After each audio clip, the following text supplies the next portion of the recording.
Welcome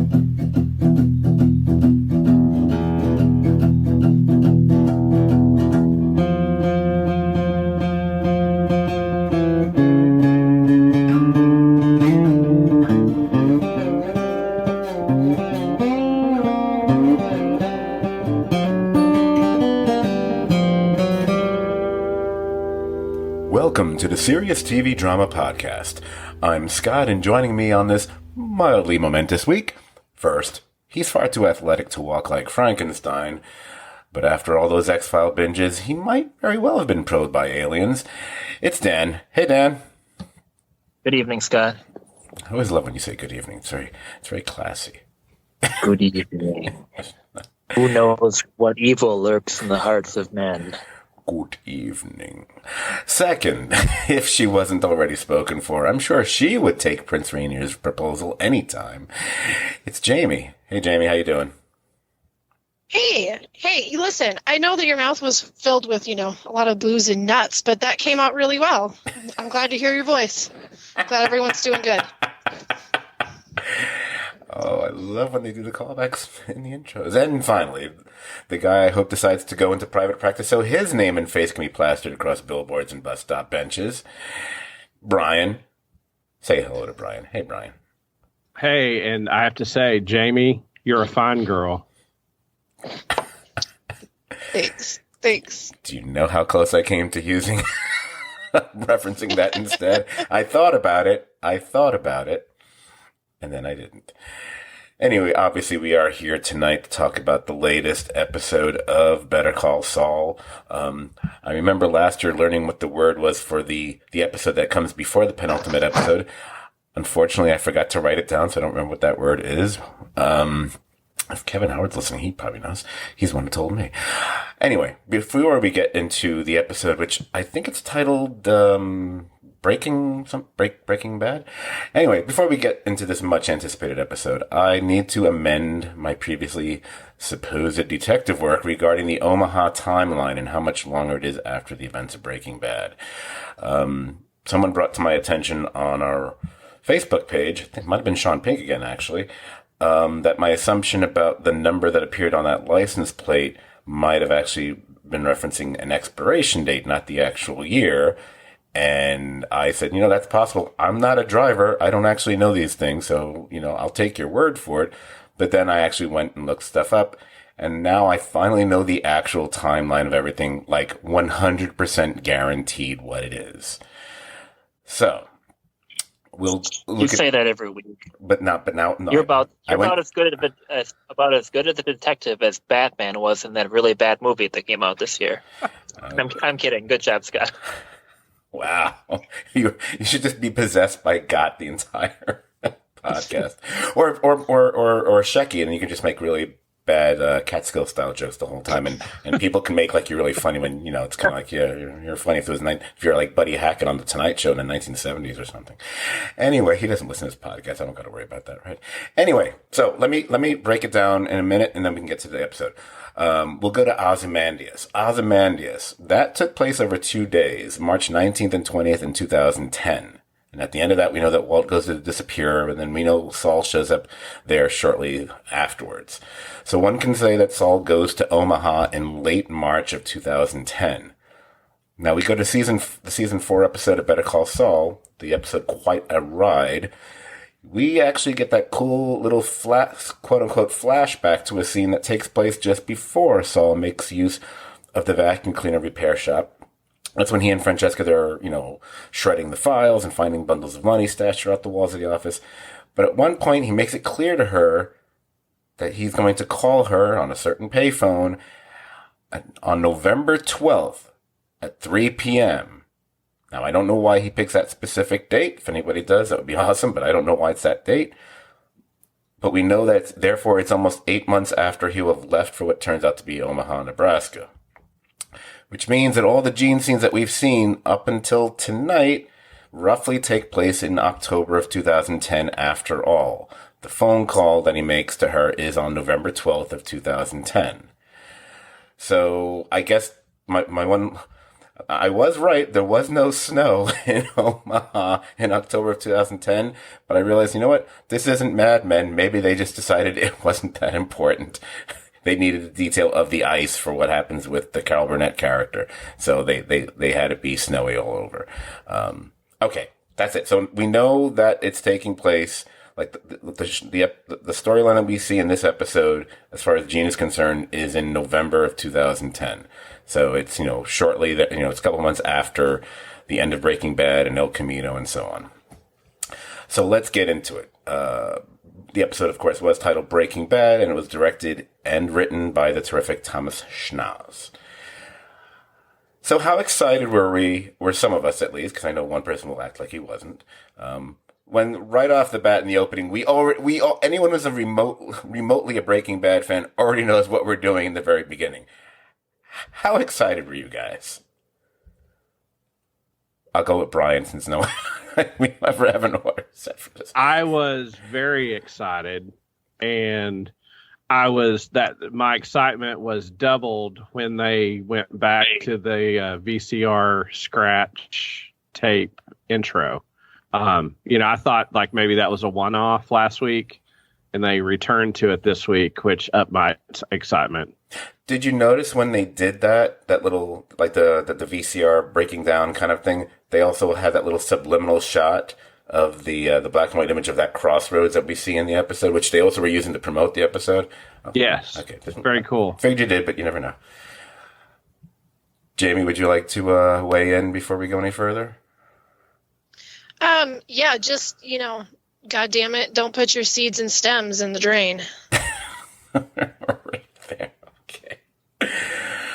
So, and okay, and I know Dan, I know you want to conserve your energy, but I figure you want to go off on this shortly.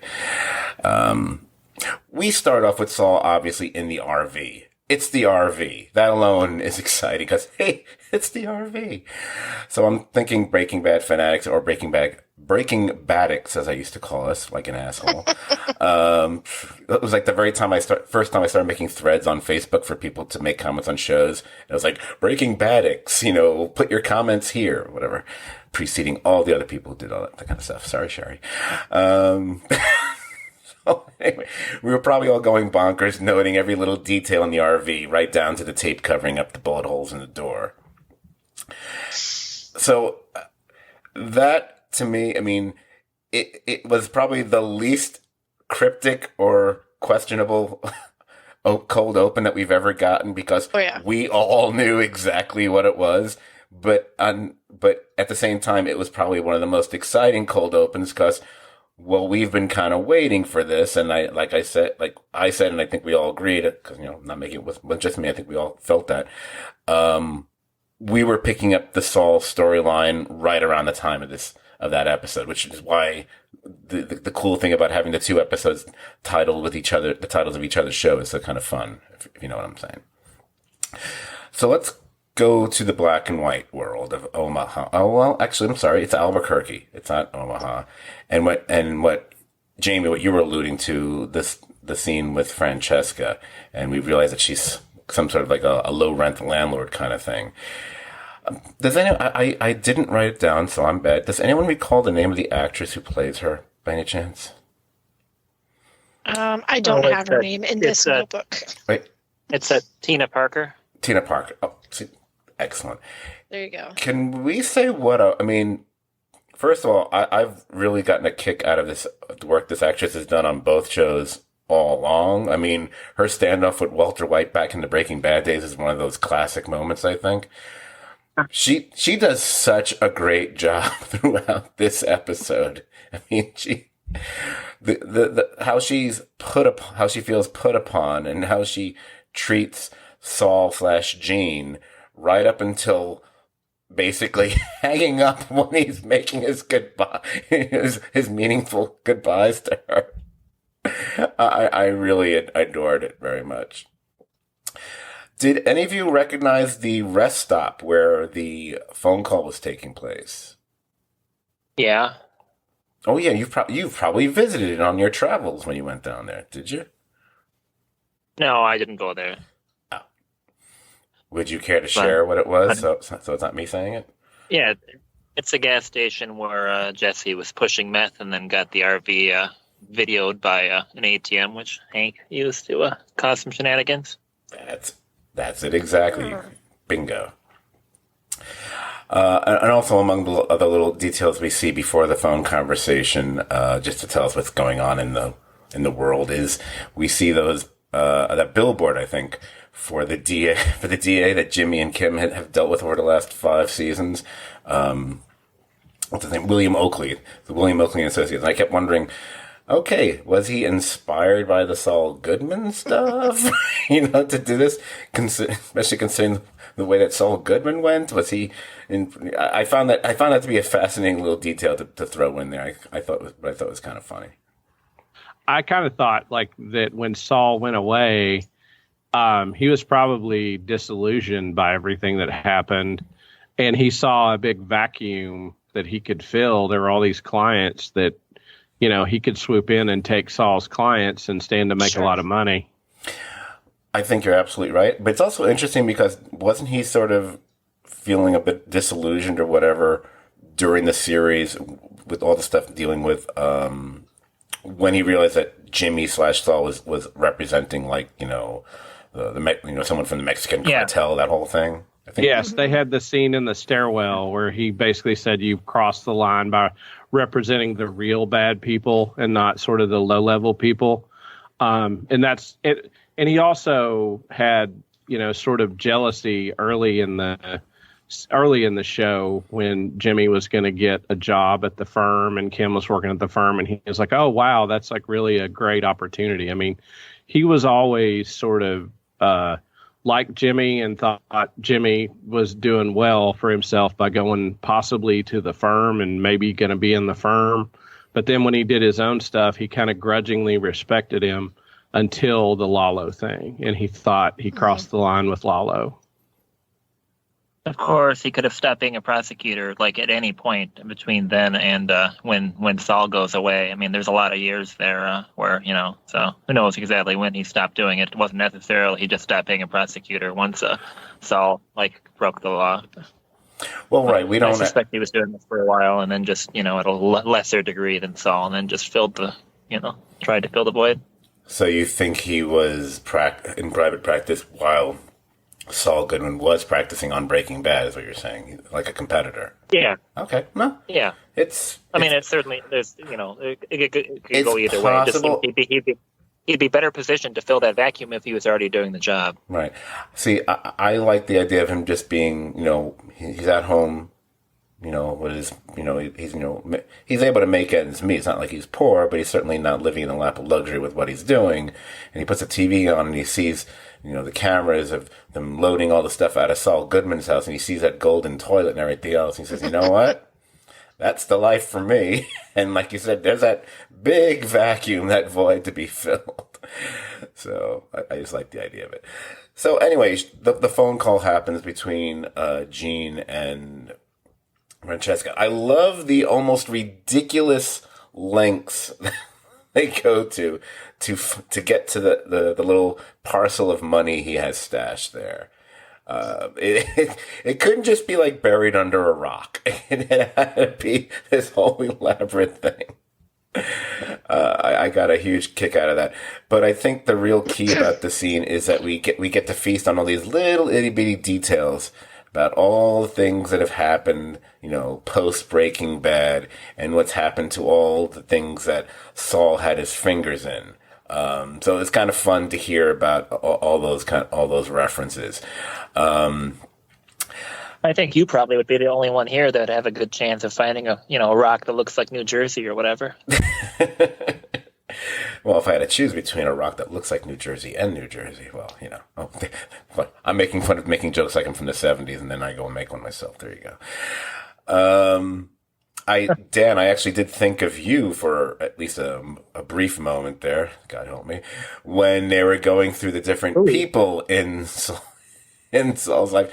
When one of the first people he asks about is your favorite man that we've been wondering about, Kubi. Yeah, I'm hoping that it wasn't a substitute for him being back on the show, but I suspect that maybe it was.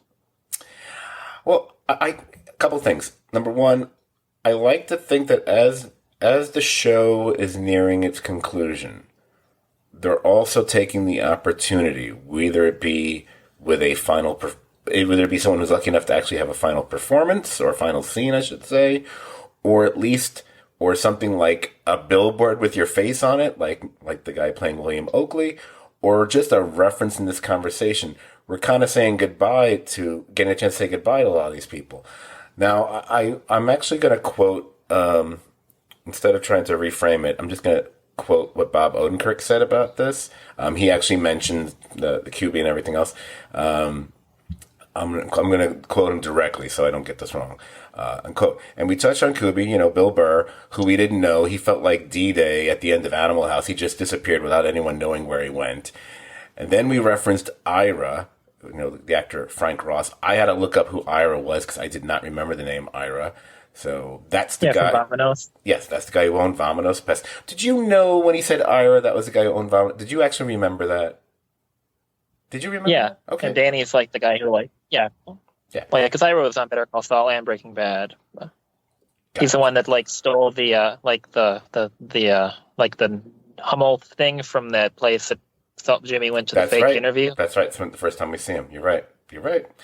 And then we mentioned Danny, who in my head is always the Mark Prost's character, Daniel Wormald, the guy who he had him running his laser tag later on.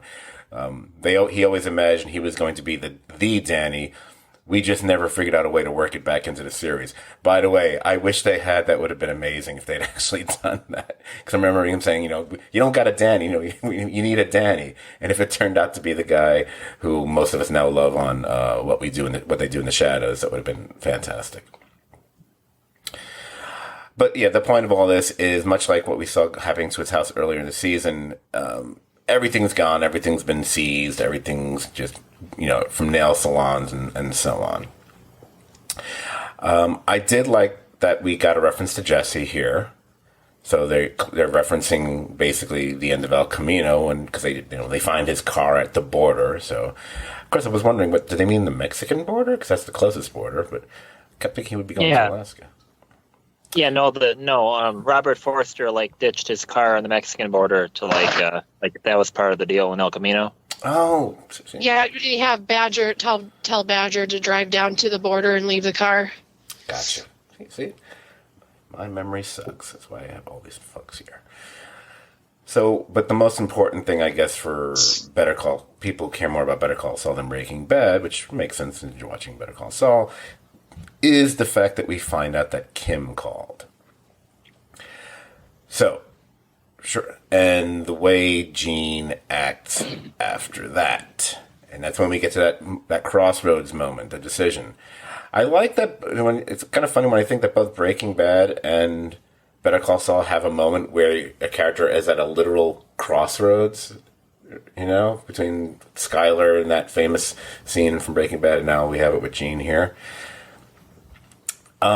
He goes to another payphone, and we know he basically places a call to Kim Wexler. And we don't hear the conversation. We see it. We see that he's shouting and gesticulating and all that other kind of stuff. We get a De Niro-esque smashing of the phone, followed by, it's like, wow, did he watch Goodfellas last week?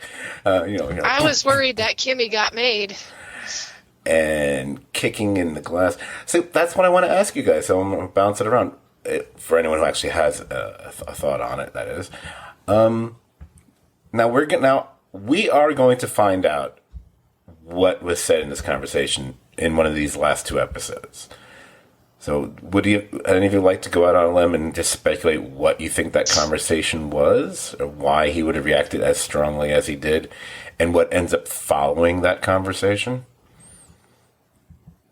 Yeah, I've gone through about 5 different options and circled around to all of them more than once. I guess, there's anything from the possibility of he wasn't allowed to talk to her, or that she's not there anymore and he doesn't have any follow-up information to be able to find her.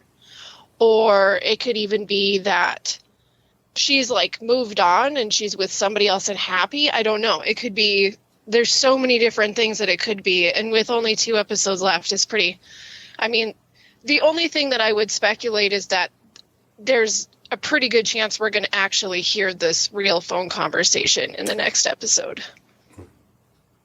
Yeah, I haven't gave a lot of thought as to what the conversation is exactly. I guess I was more focused on the fact that she's in Florida, but so maybe she stopped and saw Huel in New Orleans on the way from New Mexico to Florida. But I definitely, I still think that the next week will just be a Kim only episode, and it'll end with this conversation. In which case, we'll find out what happened. But I'm really not sure. I guess he's moved on from that relationship a long time ago. So what would be so angry is maybe, I mean, I guess maybe like a money thing, because if Saul just found out from Francesca that his money was gone, and one of his shell companies was Ice Station Zebra Associates, maybe she wouldn't let him get money that she had tied up somehow, possibly, but I don't know. Just since she liked the movie. Yeah. I got the sense, and I could be wrong, I kind of leaning towards Jamie's idea. I got the sense either she wouldn't come to the phone and the people wouldn't make her get on the phone, or that they told him no one works here, or she's gone or something, and he tried to plead with them to put her on the phone and got really pissed. And but the other extreme is possible is the person either could have just said, yeah, Kim, she didn't make it. Yeah, she just didn't make it. And then, that's the Goodfellas prompt that causes De Niro to destroy the phone. What happened to Tommy? Yeah, Tommy, Tommy didn't make it. He didn't make it. So.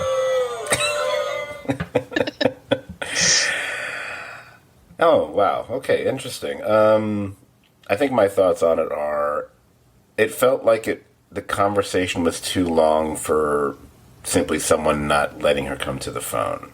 It seemed like it went on a bit longer, because if someone's not going to let her come to the phone, they're not going to stay on the phone with him that long. And it seemed like it went on. The way it was cut gave the impression this conversation goes on for at least a few minutes. So I think he was talking to her. Now, it's interesting, the idea of, time has passed that he wouldn't have any, he's over her, whatever. I don't think it works that way. I don't think it works that way for him. It's not the way I think it's being presented here. Just based on his reaction when he finds out that she called in the first place.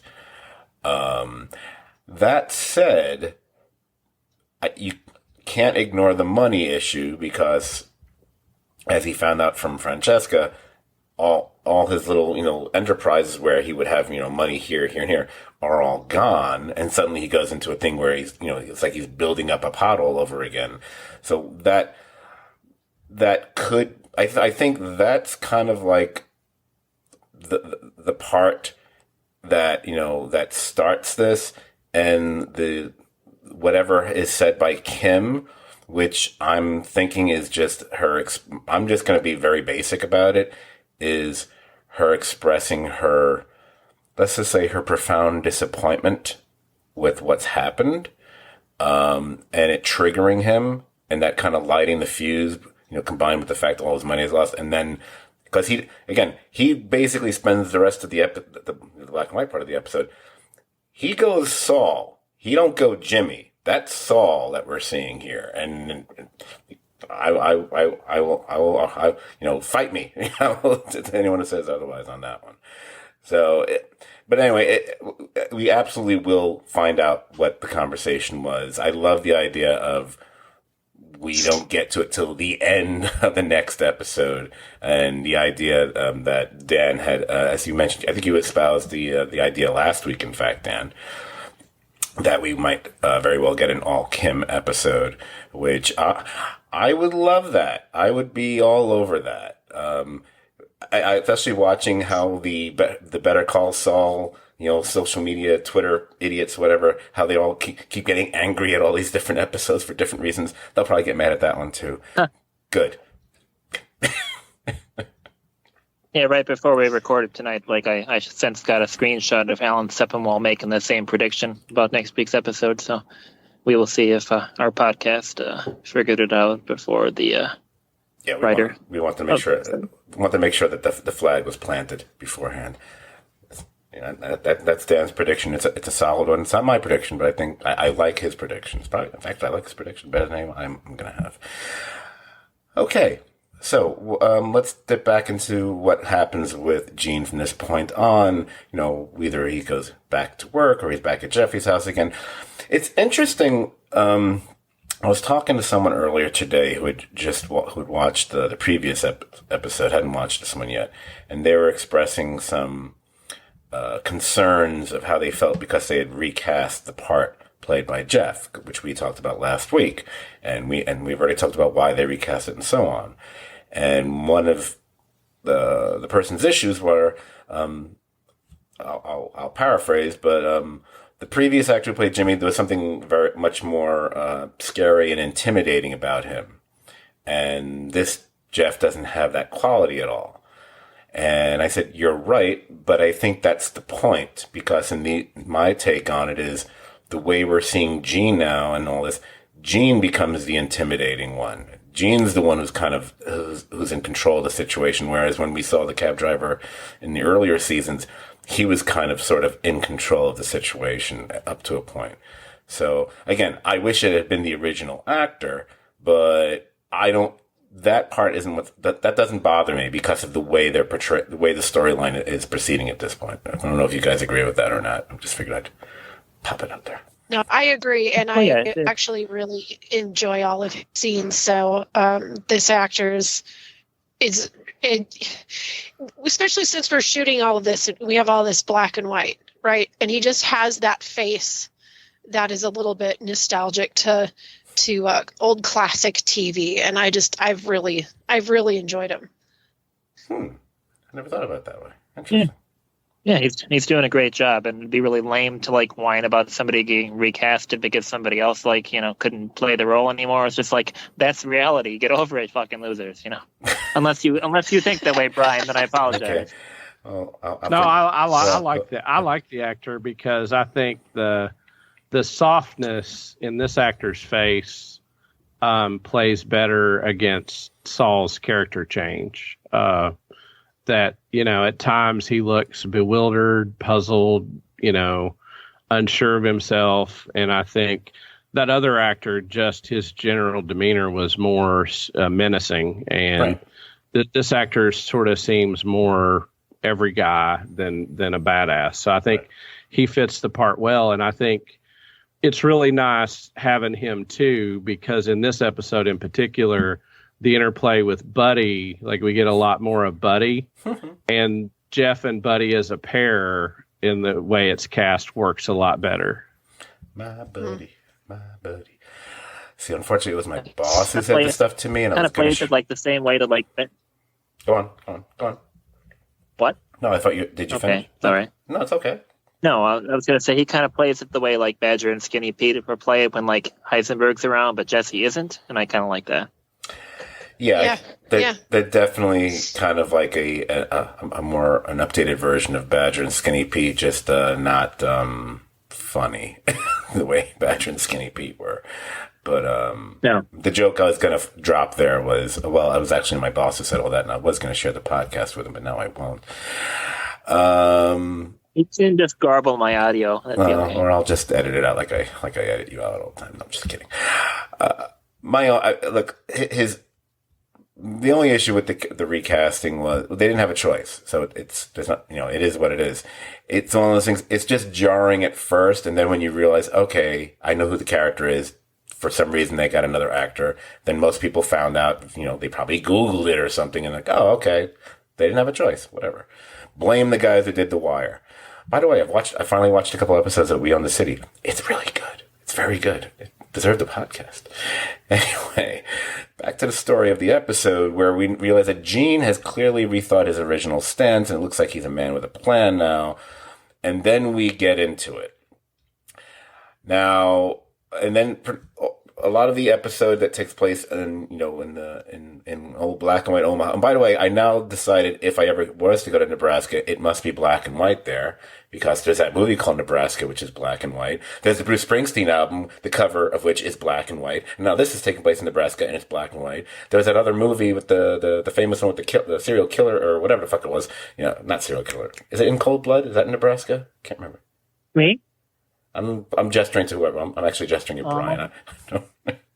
Never mind. Anyway, I think In Cold Blood, is in Kansas, but I could be wrong. Yeah, no, you're probably right. I thought one of them, although they're neighboring, so we're in the same ballpark. Plus, I was probably thinking of Badlands is in color. It's not in black and white. Anyway, In Cold Blood is in black and white, but I can't remember where it takes place. Anyway, I was thinking about the Starkweather stuff. I'm looking at hold on. Let's see. Well, while you're doing that, let's get into the actual scams that he starts running, and which of course begin with the karaoke performance of Brandy. I like the fact that I believe he's deliberately singing badly, because I know that he can sing better than this, because we saw him sing with Chuck in that episode. So he's actually going out of his way to be a bad karaoke singer. Yeah, and he did well. Yes. Yeah, Dan? Yeah. Were you listening to Raleigh when me and Dennis sang that song on the karaoke machine the one year? No. Yes, we did. It was fun. So I enjoyed seeing it on TV, and I actually sang it better because he was doing such a literally bad job. Okay. So, question: refresh my memories, since you guys have proven to have. Oh, and Dan, you actually did the more recent rewatch. You will remember probably better than anybody. When he ran the scam, the early scams with Kim, did he use the name Victor back then?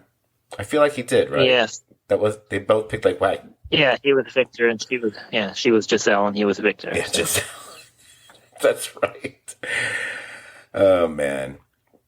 So we then see how this con plays out, that he basically, allows himself to be a chump to some, asshole at a bar who turns out to be an asshole who must have a little bit of money on him. I love the contraption that Gene rigs up to drain his drink so he doesn't. I thought that was kind of genius, because in my mind I always think you just take the drink and then without anyone looking you just spill it somewhere. But he does it. He finds a much more discreet way to get rid of that. I feel like I've seen that in some movie or something. I can't think of where I've seen it before. So we end up anyway. We know what the entire con is, as far as he has the cab pick him up. He gets drugged with the water. Yada yada yada. We know the whole thing. This is kind of this to me feels a little bit worse than just stealing from a shopping mall. It proves to me that okay, now we're getting into much more amoral activity, and it's harder to kind of go, oh, that's okay, especially when we get to the fellow who turns out to have cancer. But we'll talk about that later, because it follows that that other scene that I want to talk about beforehand. So that's why I'm saying that this feels more Saul-like as a result, because it's any kind of remorse about it or any kind of humanity about it. There isn't any at this point. These are just pretty horrible acts, I would say. Beyond anything Jimmy would have ever done, and more personal, hands-on than anything even Saul would do. Saul had people do stuff like this, and Gene's involvement in it, and so much so that he's actually making contact with the people and picking them out and doing the research and dealing with them. I mean, he's getting his hands dirty, and it's more. I mean, it's all not good, but this just seems really low life behavior. Yeah, it's just Jimmy's behavior with Saul's morality. Right, but although it's kind of funny because it doesn't, in a way, when you think about when they reference the slipping Jimmy era with him with Margot and something, I don't know that this seems like something that would have been that much beyond them.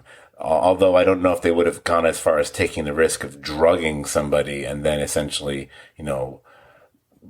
even though you've taped the door thing, it still counts as breaking and entering into someone's home and then doing that. That might be a couple steps. I think they'd be more about pickpocketing and robbing it, getting a guy's wallet off him or something, but not actually going to this extent. But we have the knowledge that he did this sort of thing to Howard and how that turned out. Mm-hmm. And he doesn't give a crap. He's going to drug more people. Damn the consequences, which is in a way worse. He didn't foresee what would happen with Howard. But then with the terrible way that turned out, he shows that he didn't care, didn't learn, and is going even further with it, multiple people. Right. That's the key. He didn't learn. That's the key. That's one of the key things about his character. And I think we've talked about this before, just in general terms. Tragic story is always when your main character doesn't learn from his or her mistakes. And he is proven. We already know he doesn't. That's kind of been his thing all along. And we see even after everything he's gone through, even after losing everything and being basically having to live a life as a, cooking at Cinnabon and whatever, still hasn't learned. Go on. Well, he's never cared much about his own reputation in that manner.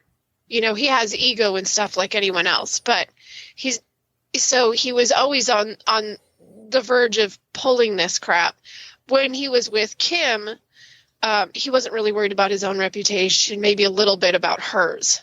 And without that weight on the other side, it's just he's add to it, he's definitely not living a life that he wants.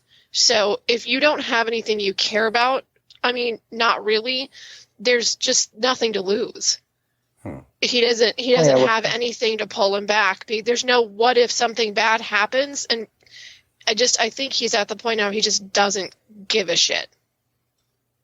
Him without any Chuck and without any Kim and without his money and stuff in Albuquerque, it's just okay, he just doesn't give a fuck anymore. He'll do whatever.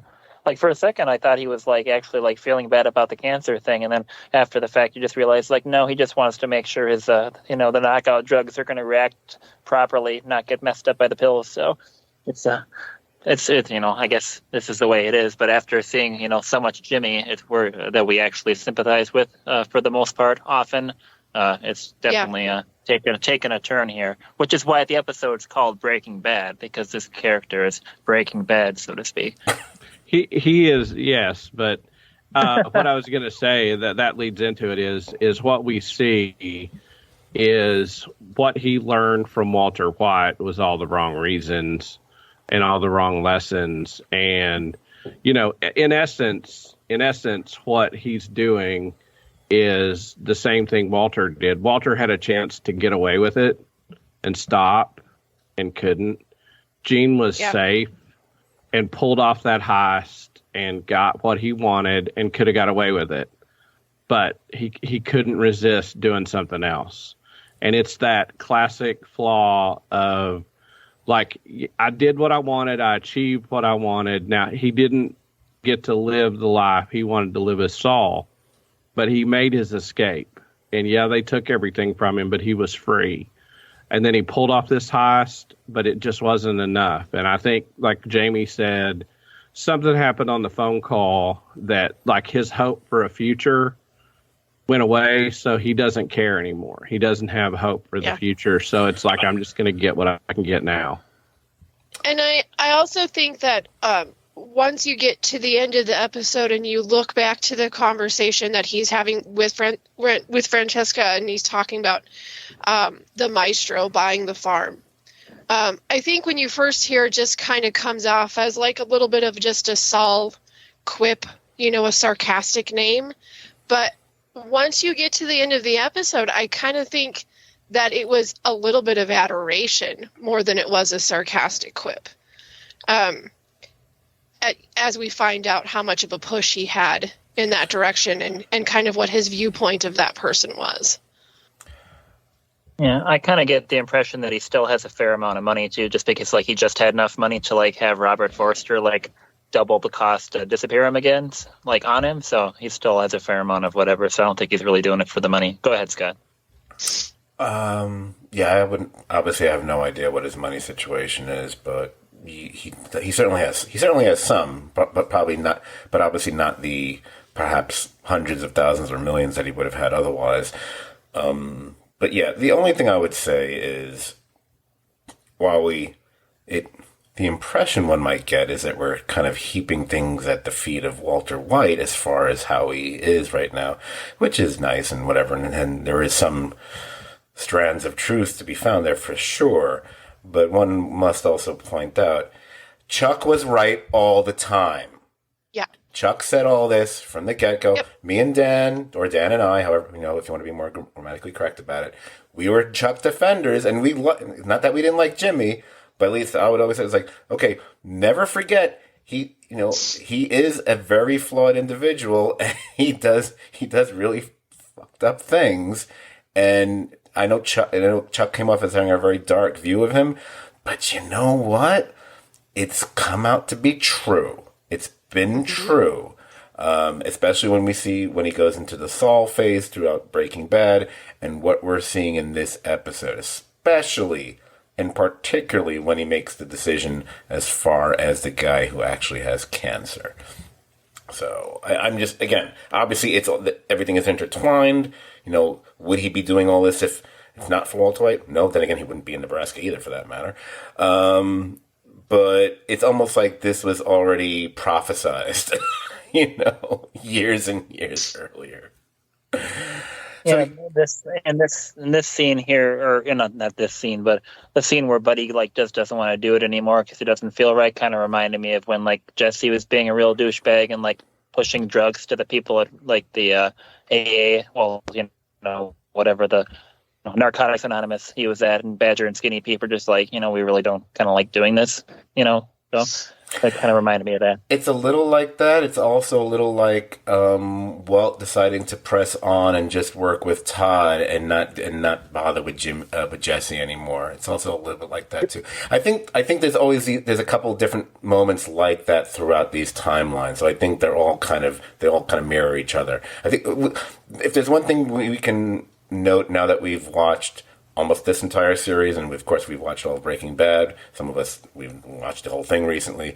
You see there's a lot of mirroring and a lot of parallels that one can draw between them. And since I keep bringing up Breaking Bad, that's good, because we go back to the world of color. Hey, did someone say there was going to be an episode where they're going to go back and forth between the black and white and the color and the I don't remember. Oh yeah, someone did. So we go back, and here it is, the thing that many were waiting for. I know not us, because we're all above that, but here we meet or re-meet Walt and Jesse. And it basically picks up in that Breaking Bad episode, the 8th one of season 2 of Breaking Bad, which was titled Better Call Saul, of course. This picks up with what would have happened after Saul gets to his feet, and they each put the money in his pocket. He becomes their quote unquote their lawyer. It picks up with him getting back into the RV with them, and so we are treated to just some classic Walt and Jesse style bickering, throughout it. I had read somewhere that one of the things that needed to be, I think Bryan Cranston had to be reminded of, might have been by Odenkirk himself. I'm not really clear on that. They probably talked about it on the Better Call Saul Insider podcast, I'm sure. He had to be reminded, like, remember, you're not Walt at season 5 Walt, you're season 2 Walt. Because I think he first started playing it the other way. It's like, and it kind of changed his tenor. Because when you watch the scene, especially like those of us who've watched them very recently, it's like, oh my God, he's got season 2 Walt down. Just his reluctance about wanting to give up any details and his annoyance with all that. So good. It's such a fun scene because it's Yes, there's a bit of obviously this Breaking Bad nostalgia going on here because it's the RV again, and the fact that the RV can't start is a reminder of the issues that happened with the RV in season 2, and all those kind of things, and all the little details that you start to spot and start to remember, and the fact that, you know what, I will give them credit for, other than, I think, if I'm not mistaken, other than maybe some use of makeup. I don't believe they bothered to do any digital de-aging for them. So I know there's been some jokes made online, and, you know, it's all in good fun about Jesse doesn't look quite that young anymore. It's like, really, a 40-something-year-old guy doesn't look like he's 18? What are the odds? The weird thing... Go on. I was going to say, the interesting thing about that is that I think Bryan Cranston and Bob Odenkirk both go back to the mannerisms of their characters in a very good way. And Jesse had the mannerisms, but Dan and I were on a thread, and I think Jamie was on that thread too, weren't you, Jamie? Yep. Just chatting during the episode. And the interesting thing is Aaron Paul, his voice has gotten deeper. Uh-huh. Like, he was the only one lot. that he had the mannerisms, but his voice was too low. Yeah, I noticed that. Well, every role that he's had since Pinkman, I mean, he's kind of had to be a little smoldering, you know. It's just part of every role that he's played since, and so I think that his voice, his comfortable range, is just now fallen into this much deeper note, and it was hard to kick. Yeah, I noticed the difference in his voice, and I kind of wondered about it myself, but only for a moment, because I kept thinking, well, if they had a problem with it, everyone connected to Breaking Bad is right there, you know. Right. Schnauz to Odenkirk to Grant, you know, someone would have said, hey, can you try go up on octave? So maybe he's just simply not able to, or maybe they decided they didn't care. I don't know. Same way, like, they decided not to, like, go like the Irishman and, like, de-age them all, like De Niro and Pesci and that or something. You know, like, it's like awesome, it's like those ridiculous filters that people continue to use on Facebook, and I don't know why they do it, because it's so obvious what you're doing, and it just makes you look, it doesn't make you look better, it makes you look weird. And most of these people, I see actual photos of them, it's like, you look better without it, stop doing that. It's like this weird freaking glowing haze. They didn't have to do any real extreme makeup or any CGI because they were wearing hats. Well, yeah. The hats disguised everything. Well, yeah. Although, we were good. I'm pretty sure Aaron Paul is okay with his hair, and Cranston would have been, his head would have been shaved Well, anyway. see, there was a lot of talk about, in a few interviews, when it was announced that that we were going to see him in Better Call Saul. Mm-hmm. Because, you know, as you've seen where they just had the statues dedicated to them, he has got one heck of a full set of hair and beard happening right now. So there was a lot said about how he has not shaved his head and he hasn't cut his hair short. Also, he did say after El Camino he was never going to wear a the bald cap again. So, like, he blatantly refused to do it because it looked so weird. So that played a big part in people trying to figuring out, like, what the timeline is of when we were going to see him. So let's keep a hat on him and cover all the bases. That will remain to be seen, because we have not seen the last of Bryan Cranston on the series. So no, I have heard that we are continuing. Yes. Yeah, we are. I believe there should be at least one more scene with him and another scene with Jesse, but that goes into something I want to talk about later. If I talk about it now, I'm going to get really angry. So I'm going to move on. I've got one thing about this scene. I didn't think about it at the time, but sometime today it just kind of came in. But the fact that Saul, when questioned about Lalo, doesn't say his last name is Salamanca, I think that ends up being somewhat significant, because, I mean, if he did, that probably would have changed a fair amount of stuff. You know, after their association with Tuco, they would have been less likely to get into business with him and then Fring, etc. You're right. By the way, I love that they brought that up. I love that. I love that something that was essentially a throwaway line, you know, Yeah. 15, 14, whatever it was, years ago, ended up becoming such an integral part of another series, and now we get to flip back to another take on that original episode, and we have to make sure we reference it now. I got such a huge kick out of that. But then again, once the RV didn't start, I was just that was when I really started smiling. I was like, okay, they're even doing the RV not starting stuff. It's just great. The important thing that I think about the Lalo scene in this is they are making a clear allusion to him being traumatized by Lalo, and that what he said was just his immediate fear reaction. Right. Because the one person, even though he's told he's dead, he's the boogeyman to Saul. And, and he brushes it off because he didn't mean to say it. He said it as a fear reaction because and who does he blame? Yeah. He blames, he really thinks, we now know he really threw Nacho under the bus in the event it was Lalo because they had that conversation in the apartment. Right. The only other notable moment in the scene, because it ties to the later moment with the fellow in the bar, is when Walt starts having his cancer cough happening in this episode. Mm-hmm. Now, of course, I think in the moment when we're watching, we think that maybe we're giving Saul too much credit, that he actually knows what it is. It's not till later on when he's talking with Mike that he gets the confirmation of it, which he actually says out loud himself. But that all ties to what we see in Omaha later, and we think, oh, look at the connection and whatever, and then we see how that goes. Actually, we're going to get there soon, because we're back. Oh, and this is where we get there's a few, one of the really nice transitions when they go from the world of color to the world of black and white, where we have the overhead shot of the open grave, and then it superimposes over Gene lying in bed. Yeah. I mean, for a second, I was like, wait a minute. If this was another show, I would say, are you foreshadowing what No, you're not you wouldn't be doing that. Wrong show. Yeah, it was very reminiscent of Under the Floorboards, right? Yes. It's in this next sequence. If we didn't realize already that he had really crossed over back to being Saul again, we get it now. From the foot massager and to the fact that this is when we realize the scam is being run over and over again.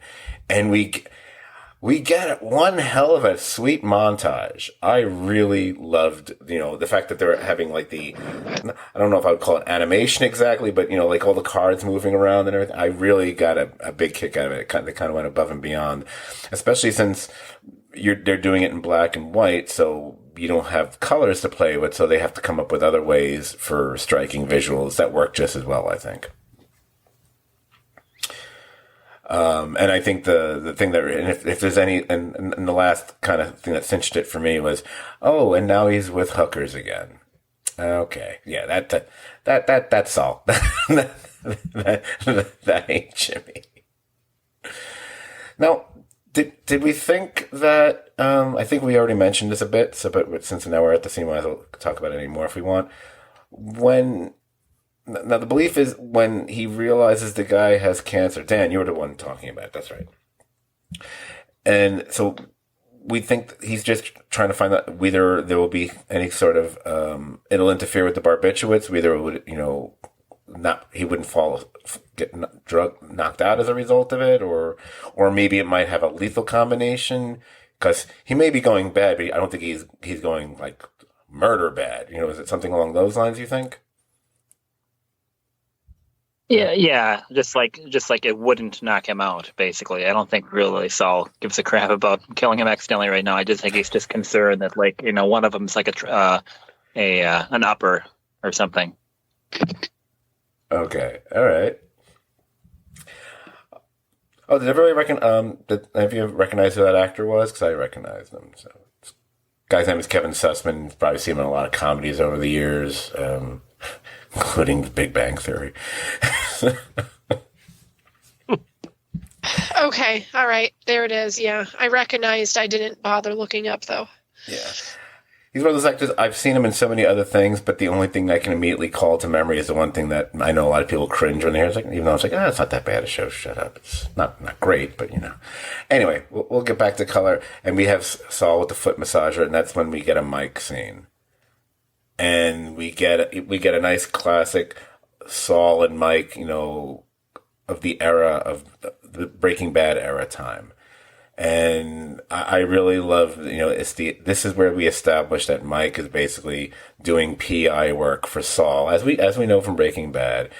And we get the whole conversation about him getting information about Walter White. And that's makes this a hugely important scene. Yes. Maybe not so much for this show, but for that other show. So, what did you? Yeah, this is what did you guys pretty think? Big one. Yeah, I mean, Just watching Saul's wheels turn at the end of this was like, it was, I'd say, chilling to me. Just watching it, just knowing how it's going to go, and like knowing like what kind of role he has in this whole fucking mess. Like, a little bit more of a role than we realized at the point. It informed some later scenes where like, Saul is like really trying to like get them to cook again and whatever like that, because he's like invested in it, because like he kind of like wanted it to happen in the first place, because you can just see he's trying to work his ankle and stuff here. So it's this scene, I'd say, was probably overlooked by a fair amount of viewers just because they're, more focused on the Jesse and Walt stuff. But I think this is probably the big scene of the episode if you really give it some thought. Yeah, I think to the mythology of the show, this is like a big thing. And I think I want to mention something I meant to say earlier, too. Something else we found out, that we did find out Skylar got her deal. And I thought that was cool. Yep, I forgot to mention that, but you reminded me when you were talking about this, it popped in my head. It was a nice little nugget. And I know we had speculated, would she get screwed? We didn't know. And now we know she got her deal. But this was important, I think, for a few reasons. Number one, I think Mike is doing PI work because with Lalo eliminated, Gus's operation is running smooth. And so Mike has the time that he can go do this and earn money on the side. We also know from this that there are two things I thought were particularly interesting. Mike chides Saul about wanting to work with him because he's an amateur, and then Mike later works for him, the total Mike hypocrisy. Yeah. But we see the one thing about Saul is that for all his faults, he does recognize talent, and he sees something in Walt that Mike and other people don't see. And the short time he's around him and the calculations he makes about him, he sees Walt really has something, and he's willing to bet on that. Now, of course, it's selfish and goes terrible, but you see, there is something to him that he can recognize people that are very talented, and he sees that in Walter. Right. Also, and maybe the mistake that Saul makes at this stage, because he doesn't anticipate, because they're such amateurs and so on, he probably also sees it as a way that he can work it, that he can take advantage of the situation. There's an angle. And that he can have, every show is always about this at some point or another, he can control that situation. And these amateurs that he's discovered. Yeah. Of course, as we know, as this storyline goes on, that turns out not to be the case. And Mike's warnings were, maybe he didn't have the facts down quite correctly, but overall, Mike was right overall. Well, and can I say that Mike comparing Walter White to a Betamax is probably the most Mike thing Mike's ever said. Dan, you want to say something? You can kind of view the way Saul and Walt interact with the amount of percentage he can charge to launder their money. It's a lot different at this point in the game, and then eventually as Heisenberg takes over, it's just like nope, you're getting a crappy lower whatever. So some of the other things I think are really valuable and important about this scene, obviously the biggest thing is just getting the lowdown on Walter White, and we see, as you say, the wheels turning in Saul, and we realize, it's kind of like we unexpectedly have to give Kim more credit for the creation of Saul Goodman. We have to give Saul more credit for what the entire Walter White enterprise Yep. goes on to become because of his involvement. One of the things I also want to mention about the scene, I love that they reference it. I love the way he does it. I love the fact that Saul makes a reference to he who shall not be named. I love this. It's so smart because he really doesn't know who it is, but it's done in kind of a smart ass way where, someone might not be clear, but we all know who he's talking about. And of course, oh yeah, Gus Fring is Voldemort. Okay. That works for me. And this scene made me have a question that I haven't considered the last couple episodes that I want to throw out to you guys. Are we done seeing Gus Fring? I think we are. Yeah. I would stand by that, yeah. I hadn't really Agreed.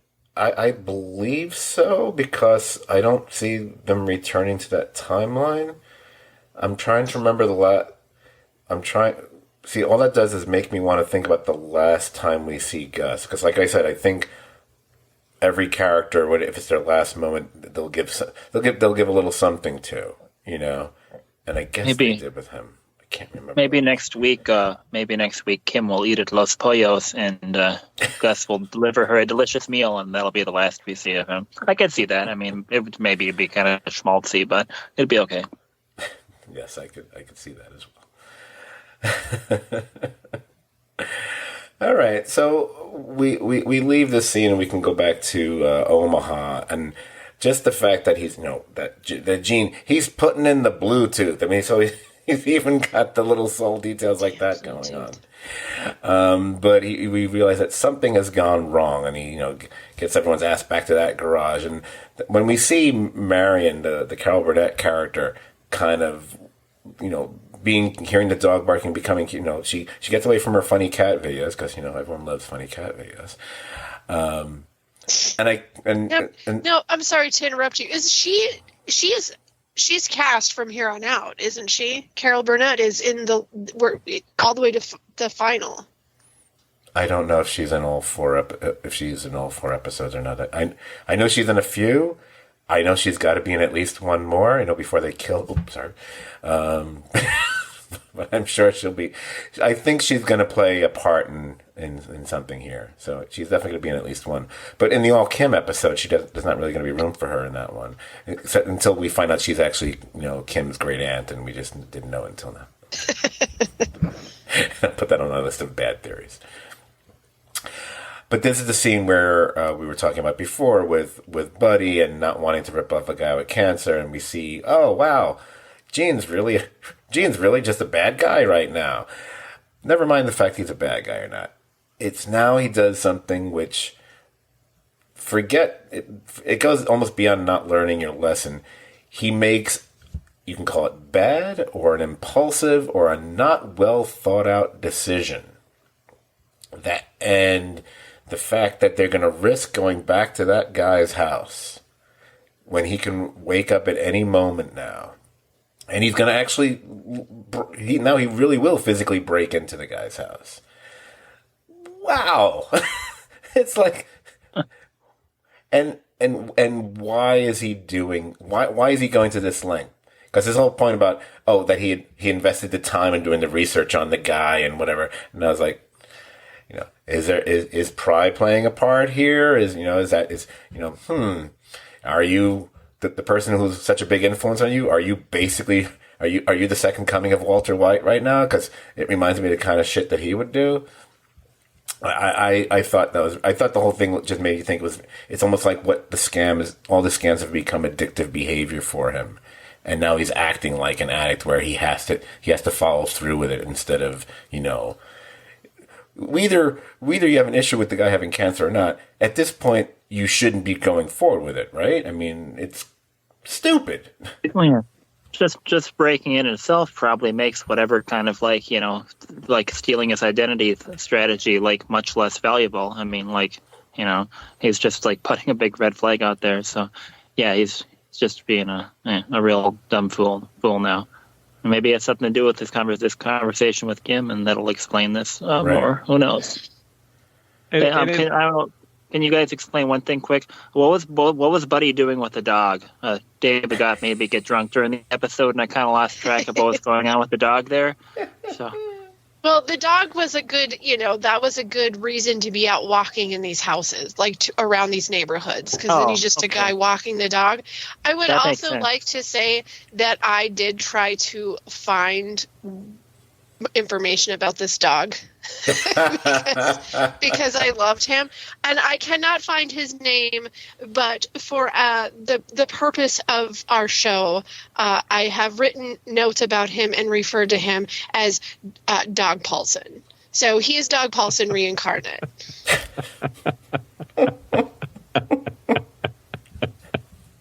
I'll listen to the Insider podcast tomorrow morning, and if they name the dog as well as the actor who plays the dog, I'll make sure to let you know, Jamie. Excellent, thank you.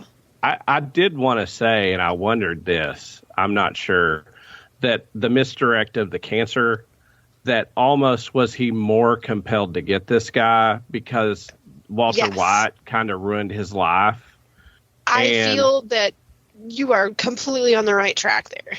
That this guy was a proxy for Walter White, and fuck this guy with cancer. He's not. I'm getting him too. Like, was this his striking out at dead Walter White through this cancer guy? Yeah. With all the transition we get of him walking into that transition we get with the doors and him going into the high school. I mean, I think all of that's there for that purpose. Right. Yeah, I guess so. Essentially, the proxy idea, I like that. I think, it's also the fact that his experience dealing with someone with cancer, or whatever, and everything with Walter White kind of hardened his heart, so to speak, to that kind of thing. Sure. So that's why the realization in that earlier scene at the bar, when you realize, what Dan was talking about before. Oh no, he's not concerned about the fact he has cancer. He's just concerned about it might screw up the plan, but he still wants to move forward with it. Oh, that's right. You're a bad guy, Gene. Saul, whatever your name is. I love the fact that the way they flip back and forth between, Saul approaching the high school, walking by. Oh, another bug on the wall. Great. Walking by the Aztec, of course. Right. I love that they were at, and they made sure to have that there or whatever. And I was going, okay, and I was looking at the time. I was like, they're gonna cut it off, so we're not gonna get to the scene where he actually walks into the classroom. But then again, they're not going to just replay the same scene again. So we're going to keep getting takes that take place before or after. I don't at this point think we're going to get anything more in the actual high school, because we've already seen the entire scene between those two. So there'll be no point to it. But that is how I love that's the, I guess you can call it a cliffhanger. It's kind of a mild one, but it's a cliffhanger that the episode ends on. So how did you guys feel about this episode overall? I mean, not just the fact that, obviously once we heard that Cranston and Paul were going to be back on it, there's that, I think we're a little more jaded, so we didn't care quite as much as maybe some people did. But just the fact we're in people's reactions to these last few episodes, there's the people who really loved it, and then there's the people who they liked it, but their concern is that these episodes, we only have a few episodes to go when we're spending time, quote unquote, on this. And then there's the people who are just, we don't really want to talk about those people. I think I know what everyone's mindset is on this podcast. I think, for a change, I think we're on pretty much in sync. But I figured I'll just go around the room just to get our take on what because the thing about whenever a show is going to come to an end, it's always very significant how they choose that final run of episodes, whether it be The Shield or Justified or Breaking Bad or this show. And I'm just curious how you guys are feeling about how it's been going now that we're nearing like what's usually the two big ones, the penultimate and then the finale. So, if anyone would like to go first, and we can just go around and hear what everyone has to say about it. Sure, I'll go for it. I think the thing that's going to be that sticks out to me as the most notable is that, like, while this episode was, like, pretty well, I'd say, marketed as to, Walt and Jesse showing up, when push comes to shove at the end of the day, that I probably won't think of it as the episode as Walt and Jesse showing up. Just like there was enough going on there where it didn't overwhelm the story and stuff like that, where it was nice to finally see, and there's only a couple episodes left, but there's just so much going on there. It just stopped feeling like a gimmick. It just, I'm sure it, appeals to the casual viewers just fine, and it appeals to us people who pay a lot of attention to it just fine. Yes. But I just really, I like the fact that it just, it worked well thematically without just like becoming all about that. So good job, guys. And I think we've come to a point, and you guys probably would agree with this, is that I think we have talked about this many times, that Better Call Saul can stand on its own without watching Breaking Bad first.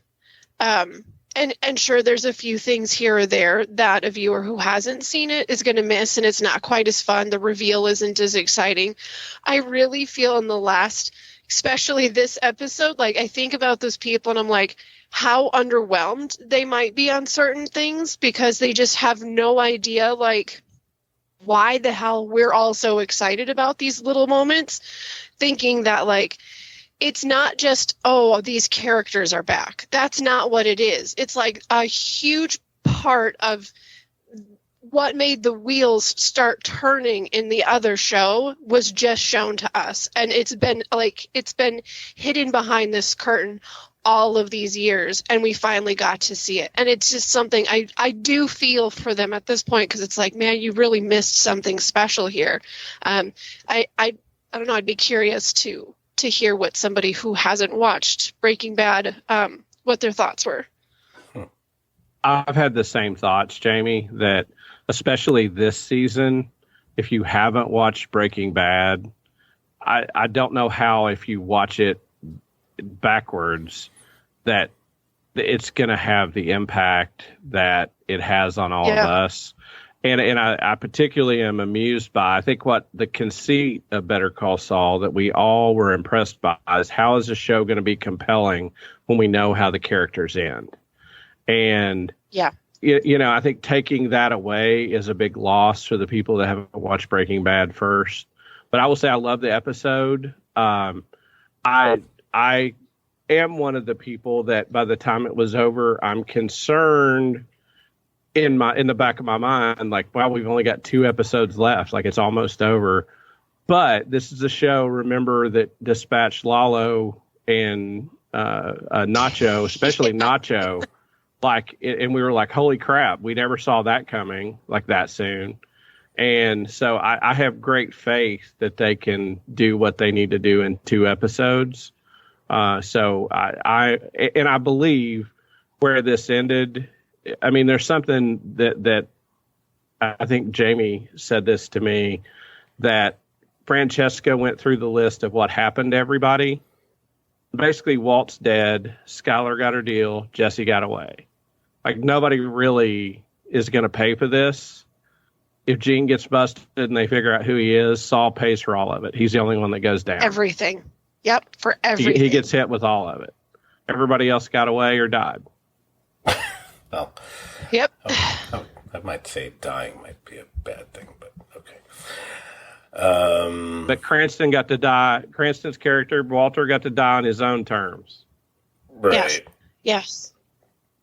Yeah, he's gonna have to go out like a schmuck. Well, See what I did there, Brian? I brought that back for you. I did. Thank you. You're welcome. that's great.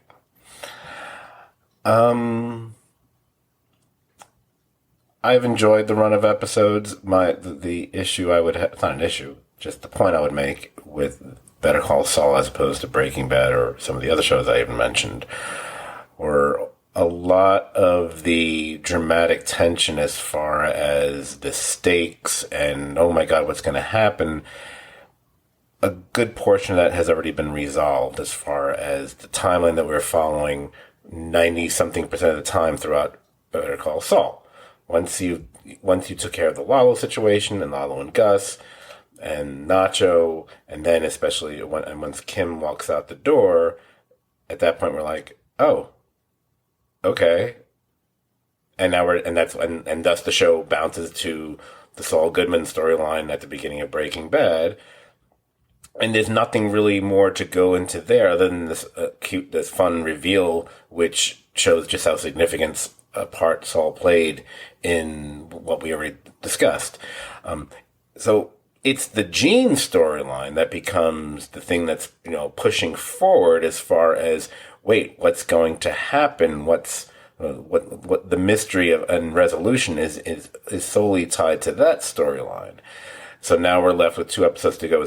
And the question is, do we see Kim again or not? I think we all believe we are going to see her for sure. And we're going to see the other side of that conversation. I don't think any of us think there's going to be some sort of, happy ending for those two. It would, No. especially what we've seen Gene do over these episodes, whereas there might have been more compassion felt for the Gene that we were seeing, at the beginnings of seasons 1 through 5. But what's happened to Gene now is like, oh, my sympathy is kind of gone for you now, because you've just, again, you don't learn and you've gone back to doing things in this manner. It's hard to and you can't really defend it. And then you think, hey, where have I seen that before? Have I seen another show where pretty much most people by the end of it, you really didn't have sympathy for a character anymore because of decisions he made and whatever? Oh yes, we have seen that before, because that's, that's what they've been doing. Hence, like Dan pointed out so brilliantly, that's why the episode's called Breaking Bad. Even though he kind of broke bad quite some time ago. Now, quick thought while you were saying this. Let me get your guys' opinion. When we were talking about that phone conversation, I think that one thing that would actually really tip him off into the place of smashing a phone booth is if Kim looked, talked, acted, spoke to him at all like Chuck. So if he did talk to her and there was some sort of like, you're going to ruin everything you touch sort of thing, I could see him, that he'd smash a phone booth. I feel fairly confident. That's a really cool theory. I really like that. That's a good one, team. Yeah, I think the ultimate rejection of Kim would be for her to join the ranks of Chuck and other people. And if she truly repented and was sorry and found that he wasn't repentful at all for what he'd done, and she talked to him that way, that's the last rejection. That's his last connection to his old life. That then, there's nothing, if that's gone, there's nothing left in Albuquerque for him. Yep. Or nothing left from Albuquerque, I guess I should say. Right. Yeah. Right. Exactly. And if we get an all Kim episode next week, it could be like she is Dexter and Chuck is her Harry. Constantly whispering bad things about Jimmy into her ear. That'd be pretty good. Right. This is my dark passenger, Chuck.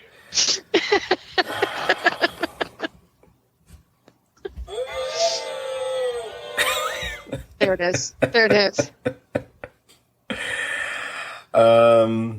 Any other speculation you want to make about anything about the final 2 episodes before? I have something to say, but no, I already asked you guys first. So, okay. I mean, Dan's already put it out there, an all Kim episode. Yeah. I'm tapped. What do you got? I don't think there'll be an all Kim episode. I think she'll be this is my prediction, and it's not a huge prediction, but I think Bill Oakley will end up defending. I think he will be taken back. I think he'll be extradited to New Mexico. And I think all the people that we've seen him in court, he'll be embarrassed and ashamed. And I think when he goes to court or whatever, I think one of the last things is that Kim will just show up to be there in court, and he'll see her in court. Oh, I thought you were saying like the entire gallery would be all the different people he shamed, so it'll be like the last episode of Seinfeld or something. No. No, but I mean, I think, for him to go back to where it all started, to that courthouse, and have everybody, the clerks, be walked in and see the clerks and everybody he dealt with, see him in shackles. Yeah. I think, that's sort of your Shield ending, where there's nothing worse, to be completely disgraced in the one thing that you made your bones in, that you thought you were really talented in and fought to prove you were good enough to do, for that to be taken away and him to be shamed and embarrassed by all his former colleagues. Plus, on the way from Florida to Albuquerque, she could stop and pick up Huel on the way, so he could be in court too.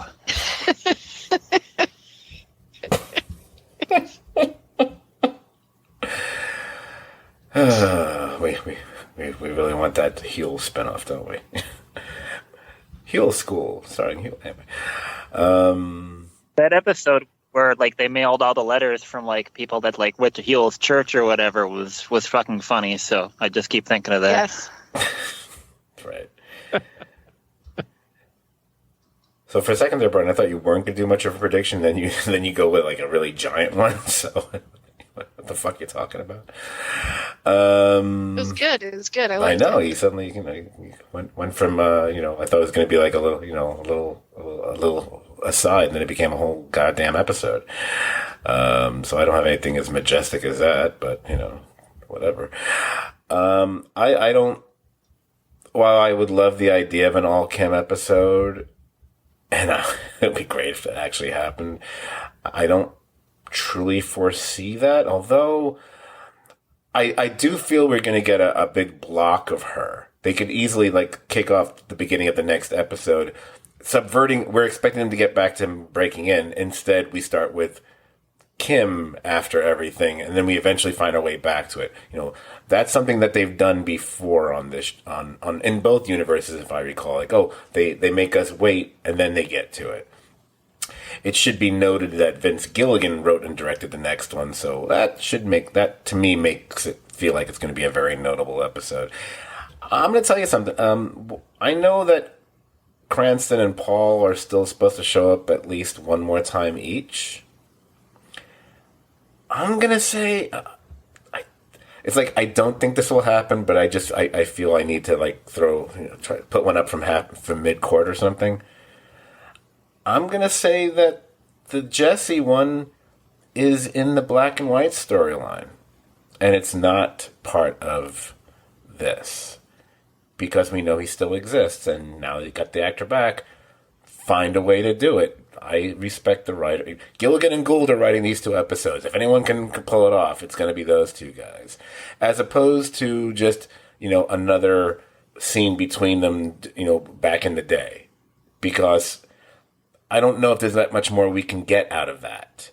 Whereas Jesse showing up in the quote-unquote Breaking Bad future timeline intrigues the fuck out of me. Because all we know is he leaves, but we don't know anything about what happened to him. So they could, and it's funny because Jamie, I remember, at one point you kept thinking that they would find a way to, when we thought the timeline was different for Omaha, that somehow Walt would somehow show up there. And I'm taking the opposite. No, I think it's Jesse. Maybe not in Nebraska, but I think somehow those two things could converge. I could see that happening. Do I really think it's going to happen? Probably not. But I just feel, Yeah. Jesse would fit in there. But Walt, let's see. So Walt's death was in September of 2010, correct? Yeah, Walt's dead. Yeah, there's no Walt. So we're 2 months past. Yeah, we're 2 months past that. The flesh is even already rotted away from his face at that point. So Jesse would be, would Jesse safely be in Alaska at this point? We don't know how long it was between him making the call, or getting, how long does it take for him to get these people to where they're going? Is there multiple safe houses until you get to a certain spot? We don't know any of that. You can only speculate because of how hot the person would be, because of how long it took them to take care of Walter White's situation.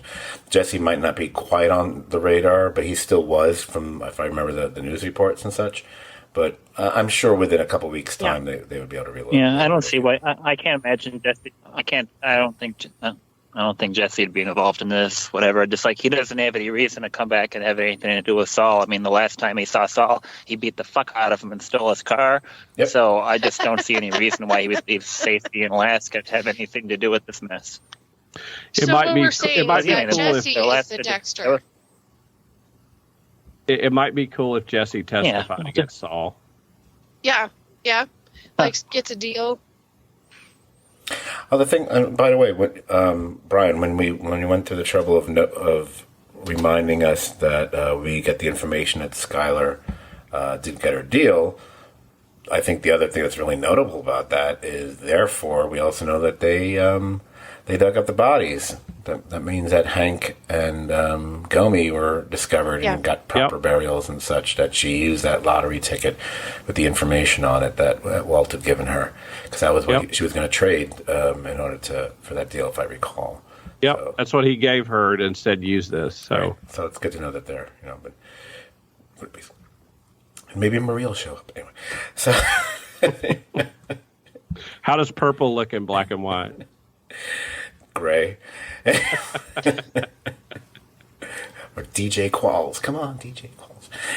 All right. Anyway, I think it's time to wrap this up. And if there's anything else you got to say, you can say it after I do this part. If you enjoyed this podcast, guess what? You'll enjoy hanging out on our Facebook page as well. It's a serious TV drama podcast page. Like the page and join the conversation about TV shows like Better Call Saul or Breaking Bad or pretty much any other TV show you can imagine. Let's see. You're already listening to us, but if you need to find us again, you can find us pretty much wherever podcasts are available. Spotify, Amazon Music, Apple Podcasts, and so on. Better still, and I realized, I think I forgot to say this on the last podcast, and it might be the first time I've ever forgotten to say that. It's really weird. You can find all of our podcasts. We're up number 359. 359 of our podcasts are available at stvdpodcast.podbean.com. You can follow us on Instagram. Our handle there is Serious TV Drama as one word. And of course, we are also on Twitter. Our handle there is at STVD Podcast. That's STVD as in Serious TV Drama.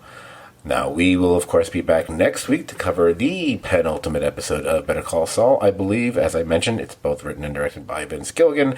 And I believe the title is, I think it's Waterworks. Which is funny, because that's also the name of the water park where I nearly died several years ago. But I'm pretty sure that's not what they're referring to in that title. Dan? And also, remember, if you have Waterworks and the electric company, you'll get times 10 the money that you collect when somebody lands on it. So that could be significant. I'm just sitting here on Park Avenue, baby. So I want to thank all of you for coming together to talk about Better Call Saul this evening. If any of you have any last thoughts, I just want to say goodbye. I'll let you guys do that now. I'll just say goodnight to you guys and to everybody out there. I got nothing left. Hope you guys have a good listen. I just got back and recorded this podcast from seeing Willie Nelson. If you have a chance, go see the man. He's a legend. Yep. Have a good night, guys. Thanks for listening, listeners. Have a good night. Good night, everybody. Oh, I just finished watching Peaky Blinders. Pretty good. Anyway, good night, everybody.